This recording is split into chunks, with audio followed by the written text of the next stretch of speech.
Hi, ನಾನು ನಿಮ್ಮ ಪ್ರೀತಿಯ KA10 ಕನ್ನಡತಿ. ಇವತ್ತು ನಾನು ನಿಮಗೆ ದಿನೇಶ್ ಕಾರ್ತಿಕ್ ರವರ ಬಗ್ಗೆ ತಿಳಿಸಿಕೊಡುತ್ತಿದ್ದೇನೆ. ದಿನೇಶ್ ಕಾರ್ತಿಕ್ ಭಾರತದ ಕ್ರಿಕೆಟರ್ ಆಗಿದ್ದು, ವಿಕೆಟ್ ಕೀಪರ್ ಹಾಗೂ ಬ್ಯಾಟ್ಸ್ಮನ್ ಆಗಿ ಖ್ಯಾತರಾಗಿದ್ದಾರೆ. ಅವರು ಬಲಗೈ ಬ್ಯಾಟ್ಸ್ಮನ್ ಆಗಿದ್ದು, ಜೂನ್ 1, 1985ರಂದು ಜನಿಸಿದರು.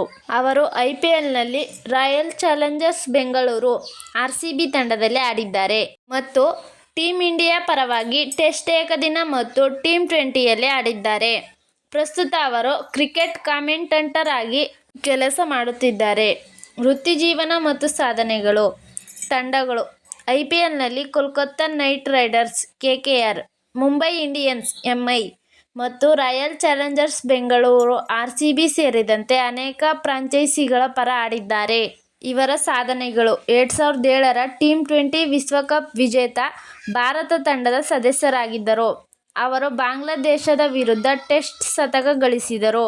ಫಿನಿಶರ್: ನಿಧಾಸ್ ಟ್ರೋಫಿ ಫೈನಲ್ನಲ್ಲಿ ಕೊನೆಯ ಎಸೆತದಲ್ಲಿ ಸಿಕ್ಸರ್ ಬಾರಿಸುವ ಮೂಲಕ ಅವರು ಫಿನಿಶರ್ ಎಂಬ ಖ್ಯಾತಿ ಗಳಿಸಿದರು. ವೈಯಕ್ತಿಕ ಜೀವನ. ವಿವಾಹ: 2007ರಲ್ಲಿ ನಿಕಿತಾ ವಜ್ಜರ್ ಅವರನ್ನು ವಿವಾಹವಾದರು, ಆದರೆ 2012ರಲ್ಲಿ ವಿಚ್ಛೇದನ ಪಡೆದರು. ನಂತರ ಅವರು ಭಾರತೀಯ ಸ್ಕ್ವಾಷ್ ಆಟಗಾರ್ತಿ ದೀಪಿಕಾ ಪಲ್ಲಿಕಲ್ ಅವರನ್ನು ವಿವಾಹವಾದರು. ಮಕ್ಕಳು: ದಿನೇಶ್ ಕಾರ್ತಿಕ್ ಮತ್ತು ದೀಪಿಕಾ ಪಲ್ಲಿಕಲ್ ದಂಪತಿಗೆ ಅವಳಿ ಗಂಡು ಮಕ್ಕಳಿದ್ದಾರೆ. ಅವರು ಅಕ್ಟೋಬರ್ 18, 2021ರಂದು ಜನಿಸಿದರು. ಪ್ರಸ್ತುತ ಕಾರ್ಯ: ಕಾಮೆಂಟರಿ. ಕ್ರಿಕೆಟ್ ವೃತ್ತಿಜೀವನದ ನಂತರ ಅವರು ಕಾಮೆಂಟೇಟರ್ ಆಗಿ ಯಶಸ್ವಿಯಾಗಿ ಕೆಲಸ ಮಾಡುತ್ತಿದ್ದಾರೆ.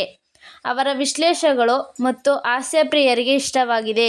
2024ರಲ್ಲಿ ಅವರು IPLನಿಂದ ನಿವೃತ್ತಿ ಘೋಷಿಸಿದರು, ಆದರೆ RCB ತಂಡದಲ್ಲಿ ಆಡಲು ಒಪ್ಪಿಕೊಂಡರು.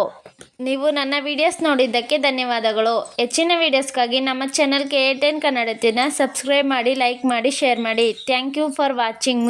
ಮುಂದಿನ ವಿಡಿಯೋದಲ್ಲಿ ಸಿಗೋಣ. ಅಲ್ಲಿವರೆಗೂ ಬಾಯ್ ಬಾಯ್, ಟೇಕ್ ಕೇರ್.